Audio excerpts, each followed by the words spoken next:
আল্লাহর দিনের কথা যদি আমি জেলখানায় বসে বলতে পারি, তাহলে পৃথিবীর আর কোন জায়গা আমার বাকি আছে?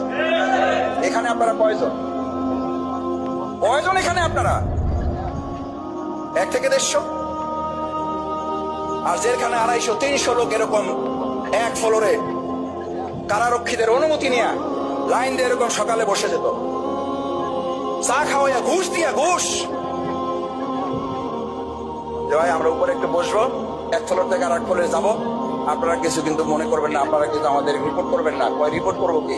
মাসুদ ভাইরে কয়েন, আলোচনা চলবে, আমরাও পিছনে বসে শুনবো। আমরাও পিছনে বসে শুনবো। কারাগারের ছেলে বসে এর চেয়ে বেশি লোক, কয়েক গুণ লোক নিয়ে ওখানে আল্লাহ দিনের আলোচনা করেছে, এবং ওখানে বলেছে কারাগারই তিনি এসেছেন, আর কোথায় নিয়ে যাবেন? কিন্তু আমাদের কেউ কেউ মনে করে শফিকুল ইসলাম মাসুদদেরকে মসজিদ থেকে বিতাড়িত করতে পারলে আর ইসলামের কথা বলার জায়গা আমাদের আল্লাহর জমিনের প্রত্যেকটা ইঞ্চি মাটি আল্লাহর দিনের বিজয়ের জন্য কথা বলার জন্য মুক্ত